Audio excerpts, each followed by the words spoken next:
السلام عليكم ورحمة الله وبركاته. اللهم صل وسلم على سيدنا محمد. صلوا على الحبيب النبي عليه أفضل الصلاة والسلام. واللي مشتركش في قناتي يجي بسرعة يشترك معانا، وإن شاء الله كده يوصل لكم كل جديد. النهاردة يوم عايزة أقول لكم مشجع جدا لكل واحدة قاعدة كسلانة في بيتها، وخلاص رمضان جاي كده على الأبواب. كل سنة وانتم طيبين، يتعاد عليكم الأيام يا رب باليمن والخير والبركات كده. ربنا ييسرها معانا اللهم امين، وربنا يجعلنا كده في شهر رمضان مقبولين باذن الله بصلاتنا وقيامنا باذن الله كده يا رب. ندعو لبعضنا كده ان ربنا ييسر لنا امرنا اللهم امين، ليا ولكل الناس وكل اللي بيتفرج عليا ويحط لي لايك. حط لي بقى لايك كده يا جماعه. والنهارده فيديو كده تشجيعي. عايزه اقول لكم بدات كده، كنت هنضف بقى تنظيفه رمضان باذن الله، بس بدأت كده معاكم في الخضار، يعني هعمل لهم اكل ان شاء الله كده باذن الله. زي ما انتوا شايفين طلعت كيسين خضار حلوين كده محترمين، وقطعت عليهم بطاطس كده وايه وبصل حلقات. انا الاكله دي ما بتاخدش معايا وقت ولا اي حاجه، خاصة ان انا النهاردة قايمة كسلانة وتعبانة وكل يعني العبر فيا بصراحة. بس النهاردة قلت بقى يعني نتشجعوا ببعض كده بإذن الله، ونعمل مع بعض احلى فيديوهات مع بعض بإذن الله كده. يلا كده نشجع بعضنا ونعمل كل حاجة مع بعض بإذن الله. زي ما انتوا شايفين كده الأكلة دي سهلة وبسيطة ومفيهاش أي حاجة. ممكن تستخدميها في كيس حراري، وممكن تعملها في طاجن، وممكن تعملها في حلة. أنا بقى بحبها في طاجن علشان خاطر ما بتاخدش معايا وقت ولا أي حاجة. كله ني في ني كده، ما بحطش أي حاجة غير الإيه الخضار أسكان طازة أو مطلعاه من الفريزر. كمان معايا طماطميتين كده هقطعها حلقات. انا مش عايز اكتر من كده، انا ما بحطش ولا طماطم متسبكه ولا اي حاجه من دي. كل حاجه كده فريش في فريش، يعني ما فيهاش افتكاسات. يعني بصراحه اكله تحفه وجميله وممتعه كده، ويعني بصراحه بلحمه او غير لحمه بتبقى جميله. النهارده بقى كده كان عندي لحمه اهوت زي ما انتوا شايفين، هحطها بس كده في الايه هفكفكها كده، لانها بصراحه كانت في الفريزر وكنت مستعجله، لان النهارده يوم احتفالي كده ان شاء الله بشهر رمضان جاي علينا، لازم أنا اخلي الدنيا كده فل شمعة منورة. بدأت كده زي ما انتوا شايفين، حطيت كده اللحمة بتاعتي على في الطاجن كده، وبعدين حطيتها في الايه حطيت عليها فلفل اسود وبهارات لحمة، وحطيت كمان عليها السبع بهارات وحبة ملح، ونزلت عليها بالخضار بتاعي. في خضار بقى كان من ضمنه كده لسه متجمد يعني. ما تخافوش من حاجة خالص يعني. بصوا اعملي الطريقة دي وهتشكروني والله على طعمها وحلاوتها، يعني احلى كمان من الحاجات اللي احنا بنعملوها متسبكة وكده. دي خفيفة كده على القلب كده وعلى المعدة، وما شاء الله بتبقى حلوة خالص. حطيت عليها المية وغطيتها كده بالمية، واحطها في الفرن يكون ساخن. تاخد وتدي كده مع نفسها لغاية ما اعمل ايه الرز بتاعي. طبعا كل اللي عارفني عارف ان الرز بتاعي لازم يكون بشعرية، لان اولادي ما بتاكلش رز ابيض. حمرت الشعرية كده، وكان الغطا ما كانت هتتحرق، والحمد لله ما حرقتهاش، لحقتها على الاخر. بعد ما حمرتها كده حطيت الرز بتاعي، هقلبه تقلبتين، وبعد كده بقى ان انا ايه احط الملح واحط الميه بقى اللي هي كفايتها. طبعا ده رز مصري يا جماعه، بحطه كده زي ما انتوا شايفين بنفس الطريقه دي. وهزود كمان حبه ميه لان الرز ده مش كفايه، بس الرز بتاعي كان منقوع قبلها بنص ساعه. واحط بقى الملح بتاعي وازود بقى حبه رز كمان واغطي عليه، وخلاص كده يبقى الرز بتاعي ايه عمل. انا اصلا غطيت وبعدين رجعت تاني زودت حبه ميه. تمام. هنا بقى الرز بتاعي كان خلاص الحمد لله بفضل من ربنا كده ايه استوى. هبدأ بقى اغرف وكده، لاني بصوا بقى يعني انا بدهم ايه، قلت لهم عملت لكم الاكل وعملت لهم الشاي وعملت لهم كل حاجه، مالكمش حاجه عندي. نفذوا لي الطلب بقى اللي انتوا ايه اللي انا طلبته منكم. فبصراحه وكلتهم كده، والاكل كان جميل وتحفه، والرز مفرفر زي شايفين الرز يا جماعه عامل ازاي. بالله عليكم ما استاهلش لايك؟ والله انا استاهل لايك كبير. يعني عايزه منكم لايك كده، انا بفكركم كل شويه اهو.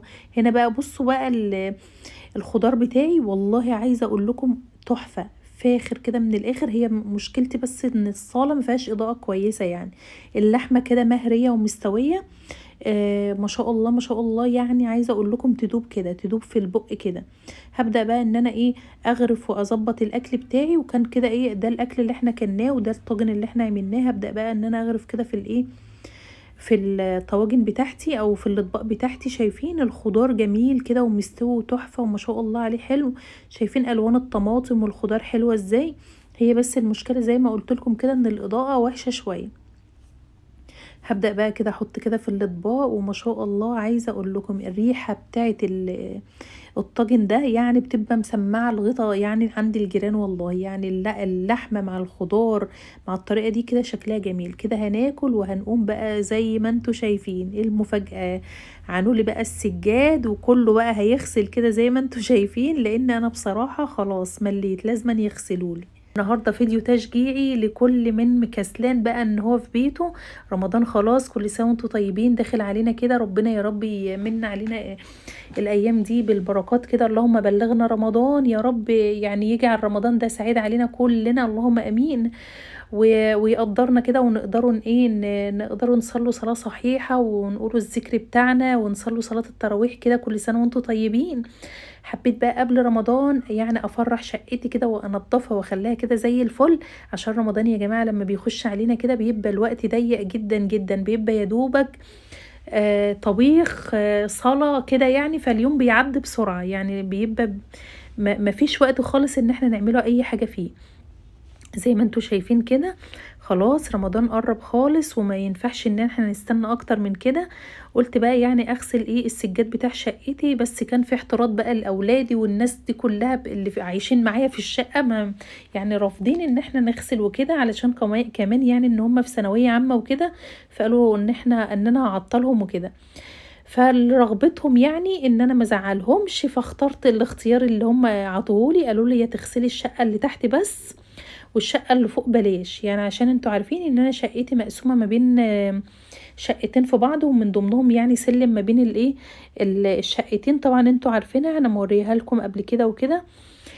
فبصراحة بقيت محتارة، فاخترت يعني الاختيار التاني ان انا فعلا اغسل الاوضتين اللي تحت بالصالة، علشان خاطر ما تقلش عليهم او اكركب الاوضة بتاعتهم. يعني انتوا عارفين الثانوية العامة بتبقى صعبة جدا جدا، تالتة ثانوي ومفيش وقت. العيال بتروح الدروس، بتيجي تاكل تنام تذاكر، مفيش وقت والله. يعني ما انا ما بشوفهمش اصلا، لو انا وهم داخلين عليا كده وبعمل لهم سندوتشات وياكلوا وخلاص.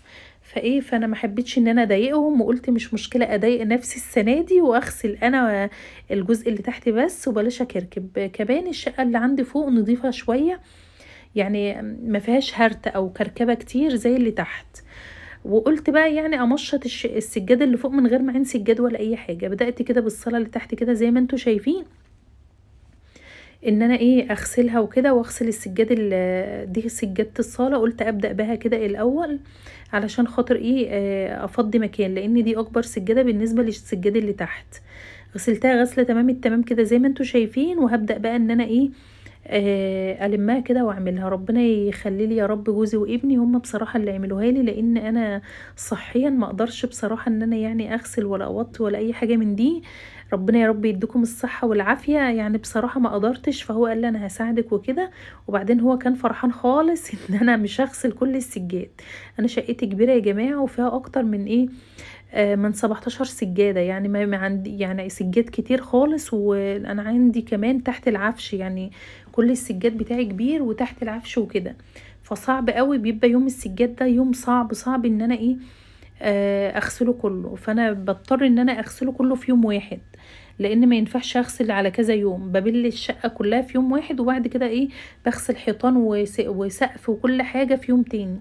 فبصراحة كان اليوم ده خفيف، لان ما فيهوش سجاد كتير ولا اي حاجة من دي. بدأت كده بالسجادة زي ما انتوا شفتوا بتاعة الصالة، وبعد كده بقى اخدت بتاعة الاوض، لانهم مشايات صغيرين مش كبار قوي. وبعدين بعد كده بقى بغسل بقى سجادة المطبخ كده زي ما انتوا شايفين. والله يعني عايزة اقول لكم كانت بنتي فرحانة خالص، راحت الدرس وجات لقيتني مخلصة، كانت مبسوطة، حاسة يعني ان انجاز، يعني ان انا سمحت كلامهم وان انا غسلت السجاد ده وهم بره، عشان هم ما بيحبوش الدنيا مبلبلة مية والحاجات دي. بس انا بقى بعشق الرغاوي والحاجات اللي انتوا شايفينها دي. بموت في حاجة اسمها نظافة، يعني ساعة ما بعين وبغسل كده ببقى مبسوطة. ما يعني انا الوحيده بصراحه اللي ببقى مبسوطه، هما ما بيبقوش مبسوطين لان هما بيحبوش الكركبه ولا اي حاجه من دي. وبفضل من ربنا يعني ان انا منظمه في بيتي وكده، ودايما بيتي منظم الحمد لله بفضل من ربنا. فعشان كده هم اتعودوا على كده، اتعودوا ان المكان يكون دايما نظيف وكده. بس انتوا عارفين بقى شهر رمضان وكده، فلازما ان انا يعني اخلص كل حاجة. انا عارفة ان انا رغيت معاكم كتير، بس لازم اتكلم معاكم، وخلصت الحمد لله. هو زي ما انتوا شايفين السجاد. هنا بقى اليوم اللي يعني اتحطوا على الحبل يومين. هنا بقى اليوم التاني بالليل، كنا الساعة 11 بالليل، كنت عايزة افرش والله من الصبح وكده، بس كانت المية قطع عندنا وكده، فقلت بقى لما المية جت يعني جيت جريت بسرعة كده الم السجاد بتاعي.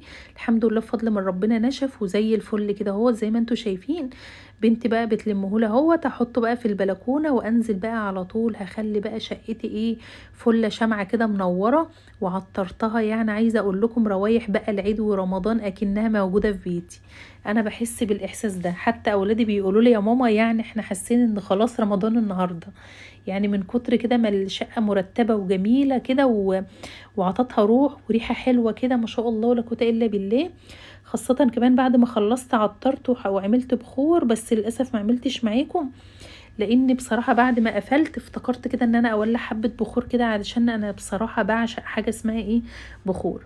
هلم بقى كل السجاد بتاعي. الحمد لله السجاد الكبير كان نشف وعينته اصلا، اللي كان على سور البلكونه. وابتديت بقى اعين بقى المشايات والحاجات اللي انتوا شايفينها دي. وخلاص بقى هخش بقى على على الشقه بتاعتي. شايفين بقى السجاد اهو في الارض. هنا بقى هوريكم الكركبه اللي فوق، كانت عيالي بتذاكر كده شوف السجاد اللي لميته على الترابيزه اهو محطوط.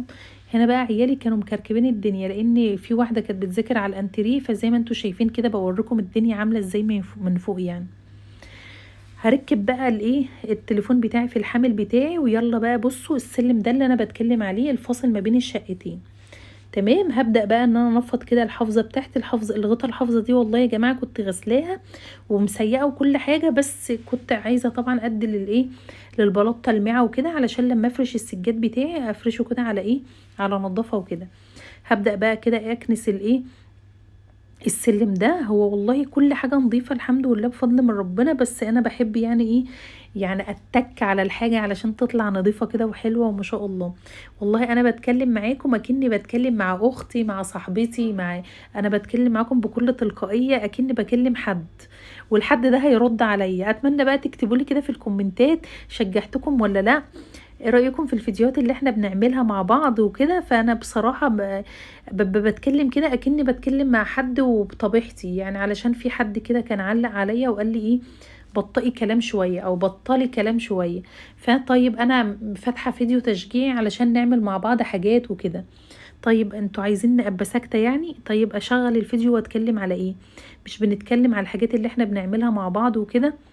يعني انا مش عارفة والله يعني. طب افتح الفيديو واسكت وخالص وما اتكلمش؟ مش كل حاجة بنعملها مع بعض بنتكلم وبنعمل مع بعض كل حاجة بإذن الله؟ فمش عارفة والله، برضو عايزاك تكتبوا لي يعني ايه رأيكم في اللي انا بقوله ده. كمان انا هغير حاجات في المطبخ وكده، بس مش دلوقتي. مش عارفة يعني احنا متفقين على حاجات اعملها في المطبخ، مش عارفة هتتعمل في رمضان او بعد رمضان، مش عارفة.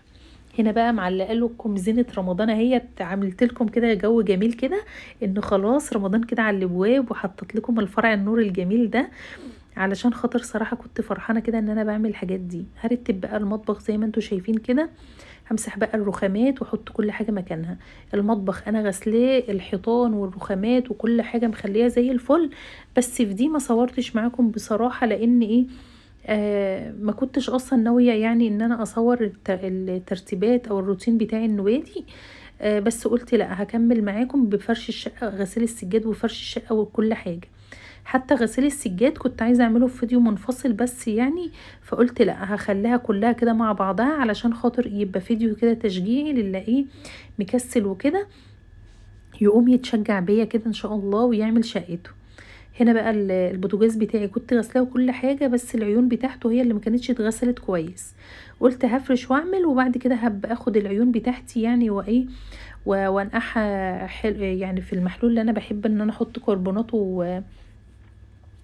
وليمون وكده، وادعكه دعكه كويسه. وانا اصلا يعني غسلته الحمد لله بعد الفيديو ده، بس بصراحه ما صورتوش معاكم، وان شاء الله هيبان في الفيديوهات شكل البوتاجاز كمان عامل ازاي. هنا بقى كان حبه مواعين كده، حبيت يعني ان انا قبل ما افرش المطبخ بتاعي يعني اخلص رخامات وكل حاجه علشان كل حاجه تبقى ايه مظبوطه. انا طبعا ايه زي ما قلت لكم غسلت الحيطان بتاعه المطبخ وكده، وما خليتش يعني خليت الدنيا زي الفل. حتى مكان الصحن والاطباق والحاجات دي عينتها وغسلت مكانها على الحيطان وكده، ومكان الحالة اللي فرشته فرشة كويسة ونضفت الدنيا خليتها زي الفل. بس انا كنت متعودة معاكم ان انا احب يعني ان انا ابدر او اعمل بودرة كده تحت السجاد. النوبة بصراحة ما عملتش، يعني قلت عشان احنا في جو الشتاء وكده مفيش نمل ولا حشرات ولا حاجات من دي اخاف منها. وانا الحمد لله بفضل من ربنا ما عنديش اي حاجة من الحاجات دي يعني في البيت. بس بحب ان انا احصن بيتي وكده، ان انا ايه يكون كل حاجة تمام علشان خاطر ما يخشليش ولا حشرة ولا اي حاجة من دي. لان الحمد لله بفضل من ربنا انا بقالي حوالي 27 سنة متجوزة، عمري ما الحاجات دي يعني دخلت بيتي ولا اي حاجة من دي، غير في سنة واحدة من السنين حصل لي كده والحمد لله دويتها رجعت المكان يعني الحمد لله زي الفل. زي ما انتوا شايفين كده هرجع كل حاجة كده مكانها، وهغسل كل حاجة علشان خاطر كل حاجة تبقى ايه مظبوطة، والفرشة بتاعتي تتفرش على نظافة كده. الحوض بتاعي ده لو ما كنتش كل شوية احط فيه كرور وحاجات من دي لونه بيبقى غامق كده، ومهما يكون متنضف بيبقى باين ان هو مش نظيف. بس انا بحب ان انا بعد ما اخلص كده وامسحه ارشه كده ايه رشتين كرور وحاجات من دي. حتى الكولمان اللي انتوا شايفينه ده والله غسلاه ومخليه زي الفل. كنت حاطه كده ايه حبه صابون في الازازه اللي انا ببخ بيها دي، صابون كده وكرور، فقلت بقى يعني المعه من بره لان انا غسلاه. بس بقى يعني من ضمن بقى التنظيفات والحاجات دي بحب المح كل حاجه. هديله بقى التلميعه التمام دي علشان خاطر بقى انا احطه كده في مكانه ما يبقاش ايه في اي حاجه. حبيت بس اغسل الغطا كده واديله ايه يعني حبه كرور كده علشان البيض بتاعه يكون ناصح وكده. وما تخافوش هغسله كويس واحطه مش هيحصل له اي حاجه، انا متعوده ان انا اغسله كده. حتى اللون الازرق بتاعه بقى لونه جربان من كتر يعني ما انا دايما بغسله بالطريقه دي. هغسله وايه واظبطه وخلاص واركنه، وبعد كده هعمل ايه الفرش بتاعي. عايزه بقى يعني بصوا انا تعبت والله يعني في الفيديو ده جامد جامد، يعني عايزاكم تشجعوني يا جماعه بلايك كده وكومنت جميل.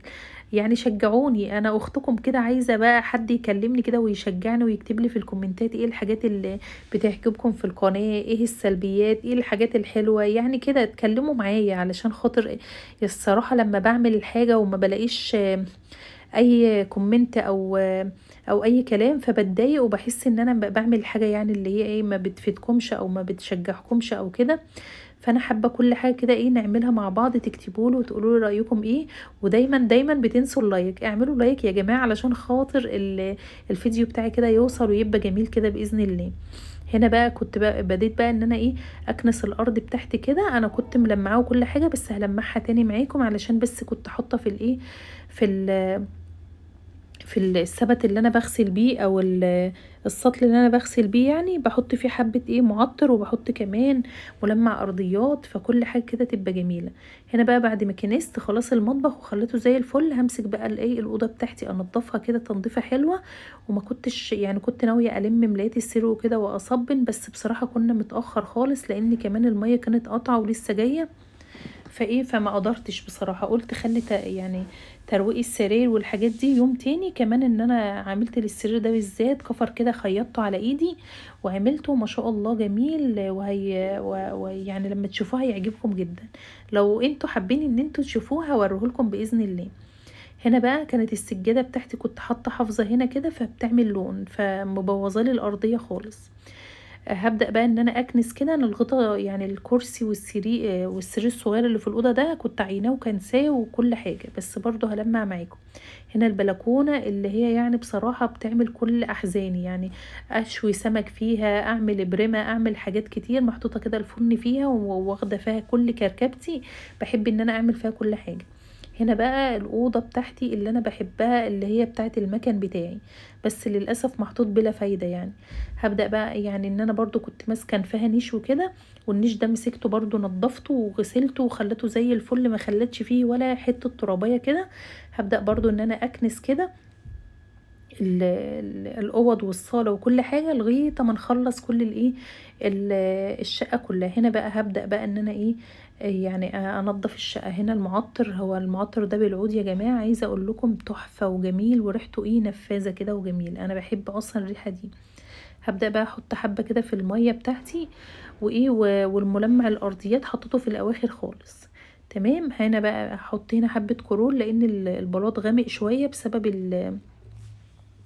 بسبب يعني ان انا دايما بعمل الشوي السمك والحاجات دي، فالبلاط بتاعي مش لونه مش احسن حاجة يعني. بس انا هقدر يعني احط حبة كرور واغسله مرة واتنين وتلاتة واخليه زي الفل باذن الله. غمضوا عينيكم بقى وفتحوها. خليت البلكونة جميلة وفرشتها كمان وعدلت الستارة، وكمان عملت كسوة للفرن بتاعي وغطيته كده اكن مفيش فرن ولا اي حاجة. هنا خلاص البلكونة دي راحت كده زي الفل، والستارة بتاعتي مغسولة واتعلقت ومفيش اي حاجة. يلا بقى نخشوا على الأوضة التانية. عايزة اقول لكم برضو خليتها فل شمعة منورة. هديها بس تلميعة كده الاول، وبعد كده هبدأ بقى ان انا افرشها. عايزه اقول لكم ان التلميع او التسييق يعني العميق انا عملته اصلا، لان ما ينفعش اصور معاكم التسويق يعني ان انا اسيق في الارض بالمسحه بقى والكلام ده، فما بعرفش ان انا اصور بصراحه معاكم. انا بصور معاكم التلميعات او الحاجات الفينش الاخير يعني للشقه وكده، لان ما يعني انتوا عارفين بقى الواحده بتبقى براحتها وبتنزل بقى غسيل بقى، والارض دي يعني عايزه اقول لكم بالصابون وكده وبتروح زي الفل. هنا بس عطتها تلميع علشان خاطر بقى كمان المعطر والحاجات دي عطيله تلميعة حلوة كده. مش عارفة انا اصلا كنت مصورة معاكم الملمع بتاع الارض وكده، فمش عارفة في مقاطع كتير انا ما لقيتهاش. هنا الاوضه كمان اتظبطت وراحت زي الفل اهي. فاضل لي بقى حاجات بسيطة خالص اللي هو الاوضه اللي بتاعت الولاد عايزة تتفرش والمطبخ والصالة. يعني خلاص كده انا عايزة اقول لكم 80% من الشقة خلصت. هنا بقى الملمع الارضيات ده اللي وريته لكم اهو بحطه كده في الاواخر بعد ما يعني الصالة كنت عطيها اصلا تلميع، تلميع معطر وكده. فقلت بقى اوريكم الحاجات اللي احنا بنحطها كده على الارض. وعطت لي الصالة كمان كده وش كمان اهيت علشان لما افرش كده ما يبقاش في اي حاجة. عايزه اقول لكم الغطا السلم اللي بره مخليها زي الفل ومفيش اي حاجه عندي الحمد لله. وركنت كل حاجه في الحمام. جيت بقى على الحمام ان انا انضفه، راحت الميه قطعه تاني. نضفت الحمام ده في يوم تاني خليته برضو زي الفل كده فل شمعة منوره. والحمد لله مستعدين لرمضان وكل حاجه كده تمام التمام، ومش ناقصنا اي حاجه الحمد لله بفضل من ربنا. كل حاجه مرتباها زي ما انا مرتباها عملتها الحمد لله. هنا بقى ابني بيفرش لهوت السجاده. هبدأ بقى يعني اظبطها. بس عايزه اقول لكم كل سجاده فرشتها حطيت عليها الحافظه علشان خاطر انا عندي اطفال وكده فهيبوظوا لي الدنيا ومش هلحق افرح بقى بحاجه. فهبدأ بقى افرش كده الحافظه بتاعتي دي انا برضو كنت غسلها وكده. هبدأ بقى ان انا افرشها فوق السجاد، وكمان احط بقى الجزامه بتاعتي وكل حاجه كده تمام زي ما انتوا شايفين كده في الصاله. كل حاجة خلصت تمام كده. وعدلت كمان المفرش بتاعها وخلاص. يبقى كده كمان السجادة بتاعت الصالة خلصت وسجادة السلم انا ركبتها قبلها، يعني اول ما صحيت الصبح ركبتها وخليتها نظيفة خالص. هنا بقى غمضوا عينيكم وفتحوها. ايه رأيكم؟